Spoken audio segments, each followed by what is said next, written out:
പ്രകടന പത്രികയിലെ ഏറ്റവും ഒരുപക്ഷെ കയ്യടി നേടിയ ഒരു ഇനമായിരുന്നു KSRTCയിൽ വനിതകൾക്ക് സൗജന്യ യാത്ര എന്നത്. അപ്പോൾ സർക്കാർ രൂപീകരിക്കാൻ വൈകുന്നു, പുതിയ മന്ത്രിസഭ ചുമതലയേൽക്കാൻ വൈകുന്നു, അതോടുകൂടി ഈ സൗജന്യ യാത്ര വൈകുന്നു. ഇതാണ് ഉയരുന്ന ആക്ഷേപം. അതുകൊണ്ട് എത്രയും പെട്ടെന്ന് ഈ സൗജന്യ യാത്ര എന്ന തീരുമാനം നടപ്പിലാക്കണം എന്ന ആവശ്യം ഉന്നയിച്ചുകൊണ്ട് സമരം പോലും ആരംഭിക്കുന്നു കേരളത്തിൽ. മറ്റൊന്നുമല്ല, BJP ആണ് കോഴിക്കോട് ഇത്തരമൊരു സമരവുമായി രംഗത്തെത്തിയിരിക്കുന്നത്. MS അനീഷ് കുമാർ കോഴിക്കോടിൻ്റെ നമുക്കൊപ്പം.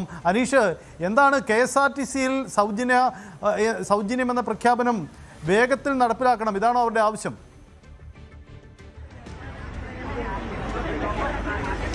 സജിത്തെ, 15-ാം തീയതി UDF സർക്കാർ അധികാരത്തിൽ വന്നാൽ സൗജന്യമായ യാത്ര നൽകാമെന്ന ഒരു വാഗ്ദാനമാണ് നൽകിയിരുന്നത്. പക്ഷെ അത് നടപ്പിലായിരുന്നു. നമുക്ക് അവരോട് തന്നെ ചോദിക്കാം, എന്താണ് നിങ്ങൾ ഇങ്ങനെ എങ്ങോട്ടാണ് യാത്ര പോകുന്നത്? ഞങ്ങൾ കുന്നമംഗലത്തിലേക്കാണ് പോകുന്നത്. പക്ഷെ അവര് സർക്കാർ പറഞ്ഞത് 15-ാം തീയതി ആണ് പ്രാബല്യത്തിൽ വരുമെന്നാണ് ഞങ്ങൾ അറിഞ്ഞത്. അപ്പൊ അതിനെ കൊണ്ട് ഞങ്ങൾ എല്ലാ സ്ത്രീകളും ഒന്നിച്ച് ആഹ്ലാദിച്ച് പോവാണ്. സന്തോഷമായി. ഇനി മുതൽ KSRTC ഇനി ഒന്നും പൈസ വേണ്ട, എന്നെ സന്തോഷമായി. ടിക്കറ്റ് എടുക്കില്ല? ഇല്ല, ടിക്കറ്റ് എടുക്കില്ല. ഇങ്ങനെ ഒരുപാട് യാത്രകളൊക്കെ പ്ലാൻ ചെയ്തിട്ടുണ്ടോ? ഉണ്ട്. ഇനി അടുത്ത ആഴ്ചയൊക്കെ ഫുൾ യാത്ര തന്നെയാണ്. എവിടെയൊക്കെ പോകണമെന്നൊക്കെ ആഗ്രഹം? ഞങ്ങൾ തിരുവനന്തപുരത്തേക്ക് പോകണം, പിന്നെ ആറ്റുകാൽ പോവാം, അങ്ങനെയൊക്കെ പല സ്ഥലങ്ങളിലും യാത്ര ചെയ്യാനുള്ള ഉദ്ദേശമാണ്.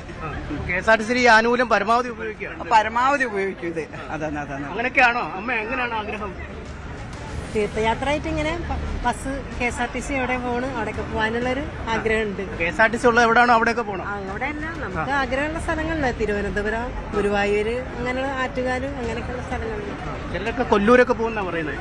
കൊല്ലൂര് നമ്മൾ പെട്ടെന്നുണ്ട് ഒറ്റയ്ക്ക് പോകാൻ പറ്റുന്ന സ്ഥലങ്ങളല്ലല്ലോ. നമുക്ക് KSRTC സർവീസ് ഉള്ള നമുക്ക് പോകാൻ പറ്റിയിടങ്ങളിലല്ലേ? പറ്റിയിടന്ന് വെച്ചാൽ ഇവര് അനുവദിക്കുക എന്താന്ന് നമുക്ക് അറിയില്ലല്ലോ. ഇന്ന് തരാന്നാണല്ലോ പറഞ്ഞത്. 15-ാം തീയതി മുതൽ തരാന്നാണല്ലോ പറഞ്ഞത്. പക്ഷേ ഈ സർക്കാർ ഇതുവരെ ആയിട്ടില്ല. ആ സർക്കാർ ആവാതെ ഇങ്ങനൊരു സൗജന്യം തരാൻ കഴിയുമോ? കഴിയണല്ലോ. അറിയിക്കാത്ത വാക്ക് ഒരു പറയാൻ പാടില്ലല്ലോ. ഒരു പറഞ്ഞത് 15-ാം തീയതി തരാന്നല്ലേ. 15-ാം തീയതി തരാന്നല്ലേ പറഞ്ഞത്. സർക്കാർ വൈകി. സർക്കാരാകുമ്പോൾ ഞങ്ങളെ കുറ്റല്ലല്ലോ. ഒരു അതേ പറയേണ്ടില്ലായിരുന്നല്ലോ. സർക്കാർ വൈകിക്ക് നിങ്ങളുടെ കുഴപ്പമല്ല. വാക്ക് പാലിക്കണം. പിന്നെ ട്രെയിലൊക്കെ കാട്ടിയിരുന്നല്ലോ TV-യിൽ, സ്ത്രീകൾക്ക് വേറെ ടിക്കറ്റ്, പുരുഷന് വേറെ ടിക്കറ്റ് എന്നൊക്കെ പറഞ്ഞിട്ട്. പിന്നെ ട്രെയില് കാണിക്കാൻ പാടുണ്ടോ? ഞങ്ങളിപ്പോ വിളിച്ചു ചോദിച്ചു, ഇങ്ങനെ TV-യിൽ കണ്ടല്ലോ, അതെന്താ കാണിച്ചത് എന്ന്. അപ്പൊ പറഞ്ഞ ട്രെയിലായിരുന്നു. അപ്പൊ ട്രെയില് കാണിക്കാൻ വെച്ചാൽ പിന്നെ ഇന്ന് തൊട്ടിട്ട് ഫ്രീ സർവീസ് വേണ്ടേ? സർക്കാർ വരാനൊന്നും കാത്തിരിക്കുന്നില്ല. സർക്കാർ അവരിനിപ്പോ എപ്പോഴാ വിരച്ചിട്ടാണ്? 2 ആഴ്ച അവർക്ക് തീരുമാനം എടുക്കാനായി. ഇനിയിപ്പോ ഓരോ മന്ത്രിമാരെയും സ്വരൂപിക്കാനും അവർക്ക് എത്ര കാലം വേണ്ടിയൊരു? എങ്ങനെയാണ് എവിടേക്കാണ് യാത്ര പോകാൻ ആഗ്രഹിക്കുന്നത്? ഞങ്ങൾ ഇപ്പൊ കുന്നമംഗലത്തേക്കാണ് പോകുന്നത്. ടിക്കറ്റിന് പൈസ കൊടുക്കില്ല? ഇല്ല, സൗജന്യല്ല. ഇന്ന് മുതൽ നേരത്തെ പ്രഖ്യാപിച്ചിട്ടുള്ളതല്ലേ. ഈ ആനുകൂല്യം പരമാവധി മുതലെടുക്കാനാണോ? അല്ല, മുതലെടുക്കാന്നല്ല, നമുക്ക് സഞ്ചരിക്കേണ്ട സ്ഥലങ്ങളിലൊക്കെ നമ്മള് നമ്മുടെ അവകാശം, അതായത് സ്ത്രീകൾക്ക് ടിക്കറ്റ് എടുക്കണ്ടെന്നുള്ളതിൽ നമ്മൾ പോകും. എല്ലാ KSRTC ബസ്സിലും നിങ്ങൾ പ്രതീക്ഷിക്കുന്നുണ്ടോ? എല്ലാ KSRTC ബസ്സിലും ആണെന്നാണ് പറഞ്ഞിട്ടുള്ളത്. അതിലൊരു മാറ്റമില്ല. ഇതാണ് ഒരു വാഹനം നിറയെ സ്ത്രീകളാണ് ഇപ്പോൾ യാത്രയ്ക്ക് തയ്യാറായി. ഇതിപ്പോൾ കുന്നമംഗലത്തേക്ക് പോകുന്ന ബസ്സാണ്. ആ ബസ്സിൽ യാത്രയ്ക്ക് തയ്യാറായി വന്നിരിക്കുന്നു. ഒരുപാട് ലിസ്റ്റിൽ ഒരുപാട് സ്ഥലങ്ങൾ അവർ ഇതിനകം തന്നെ കരുതിയിട്ടുണ്ട്. തിരുവനന്തപുരം പോകണമെന്ന് പറയുന്നവരുണ്ട്, ആറ്റുകാൽ പോകണമെന്ന് പറയുന്നവരുണ്ട്, മറ്റു മനസ്സിൽ കണ്ടുവച്ച ഒരുപാട് മോഹങ്ങളുണ്ട് യാത്ര ചെയ്യാൻ. അതൊക്കെ വരും ദിവസങ്ങളിലായി സാധിക്കാൻ കഴിയുമെന്ന ഒരു പ്രതീക്ഷയാണുള്ളത്. അവർ ഈ സർക്കാർ വൈകിയതൊന്നും തങ്ങളുടെ പ്രശ്നമല്ലല്ലോ. UDF നേതാക്കൾ തെരഞ്ഞെടുപ്പ് കാലത്ത് ആവർത്തിച്ച് പറഞ്ഞത് 15 മുതൽ സ്ത്രീകൾക്ക് KSRTC ബസ്സുകളിൽ സൗജന്യമായി, എല്ലാ ബസ്സുകളിലും സൗജന്യമായി. ഞങ്ങളിപ്പോ താമരശ്ശേരി അവിടേക്കാണ്. ടിക്കറ്റ് എടുക്കുമോ? ഇല്ല, ടിക്കറ്റ് എടുക്കാതെ യാത്ര ചെയ്യാനാണ്. എന്താ ടിക്കറ്റ് എടുക്കാൻ യാത്ര ചെയ്താൽ കുറ്റമല്ലേ?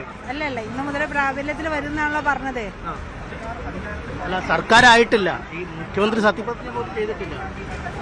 അതൊന്നും ഞങ്ങൾ ബാധിക്കുന്ന കാര്യമില്ല. ഇന്ന് പറഞ്ഞ കാര്യങ്ങളല്ലേ. ഒരുപാട് യാത്രകളൊക്കെ പ്ലാൻ ചെയ്തിട്ടുണ്ടോ? ഇനിയിപ്പോ പിന്നെ ഒരുപാട് യാത്രകൾ, കാസർഗോഡ് മുതൽ തിരുവനന്തപുരം വരെ. അത് മാത്രമല്ല, KSRTC കേരളത്തിന് പുറത്തേക്ക് സർവീസ് നടത്തുന്നുണ്ട്. അതെ, ഞങ്ങൾ ഈ മൊത്തം KSRTC യാത്ര ചെയ്യാനാ തീരുമാനം. അപ്പൊ സ്ത്രീകൾ എന്തായാലും യാത്ര ചെയ്യാൻ തീരുമാനിച്ചു. ഒരുപാട് ആഗ്രഹം യാത്ര ചെയ്യാൻ എല്ലാവർക്കും ഇഷ്ടമാണ്. ഒരുപാട് ഇഷ്ടമാണ്. ഈ സാമ്പത്തിക പ്രശ്നങ്ങളൊക്കെയാണ് പലപ്പോഴും പിന്നോട്ട് വലിക്കുന്നത്. എന്തായാലും അവര് പറഞ്ഞ വാഗ്ദാനങ്ങൾ പാലിക്കുമല്ലോ. എന്തായാലും ഇന്നാണല്ലോ ഡേറ്റ് പറഞ്ഞത് 15-ാം തീയതി. അപ്പൊ അധികാരത്ത് വരാത്ത ഞങ്ങളെ കുറ്റമല്ലല്ലോ, അവരെല്ലാണല്ലോ. 4-ാം തീയതി റിസൾട്ട് വന്നിട്ട് ഇത്രയും ദിവസമായിട്ട് മുഖ്യമന്ത്രി അധികാരത്തിൽ വരാത്തത് ആരെ കുഴപ്പമാണ്? 15-ാം തീയതി ഡേറ്റ്. അപ്പൊ ഞങ്ങൾ അതിന് വേണ്ടിയിട്ട് വെയിറ്റ് ചെയ്യാം. സജിത്ത, ഇതാണ് ഇവരുടെ ഒരു വികാരം. ഈ സർക്കാർ വൈകിയതൊന്നും തങ്ങളുടെ പ്രശ്നമല്ല, മറിച്ച് ഒരുപാട് യാത്ര ചെയ്യാനായി കണക്ക് കൂട്ടി വെച്ചിട്ടുണ്ട്. ആ യാത്രകളൊക്കെ നടക്കും എന്നൊരു പ്രതീക്ഷയിൽ തന്നെയാണ് ഇവരൊക്കെ ഉള്ളത്. സജിത്ത്. യെസ്, അതാണ് പ്രധാനപ്പെട്ട കാര്യം. എന്തായാലും ഏറെ കൗതുകവും വ്യത്യസ്തവുമായ ഒരു സമര രീതി കൂടിയാണ് അവിടെ BJP നടത്തുന്നതെന്നുകൊണ്ട് ഒരു സർക്കാർ ഒരു പ്രഖ്യാപനം നടത്തി. ആ പ്രഖ്യാപനം സർക്കാർ അധികാരത്തിലെത്തുന്നതിന് മുമ്പേ സമര രീതിയുമായി ഇറങ്ങുക. അതിന് കാരണമായി പറയുന്നത് സർക്കാർ ചുമതല ഏറ്റെടുക്കാത്തത് ഞങ്ങളുടെ കുഴപ്പമല്ല എന്ന വാദമാണ് അവർ ഉന്നയിക്കുന്നത്. എന്തായാലും ഈ സമരമൊക്കെ ഏറ്റെടുത്തുകൊണ്ട് ആദ്യ മന്ത്രിസഭയിൽ, അതായത് തിങ്കളാഴ്ച തന്നെ ആദ്യ മന്ത്രിസഭാ യോഗം ചേർന്നേക്കും. ആ മന്ത്രിസഭയിൽ തന്നെ KSRTCയുമായി ബന്ധപ്പെട്ട് തീരുമാനം പ്രഖ്യാപിക്കുമോ? കടുത്ത സാമ്പത്തിക വെല്ലുവിളി ഉയർത്തുന്ന ഒരു തീരുമാനം കൂടിയാണ്. ആ തീരുമാനത്തിൻ്റെ പ്രഖ്യാപനം ഉണ്ടാകുമോ എന്ന കാര്യം കൂടിയാണ് നമുക്ക് കണ്ടറിയേണ്ടത്. കൂടുതൽ വാർത്തകൾക്ക് News 18 Keralam YouTube channel subscribe ചെയ്യുക.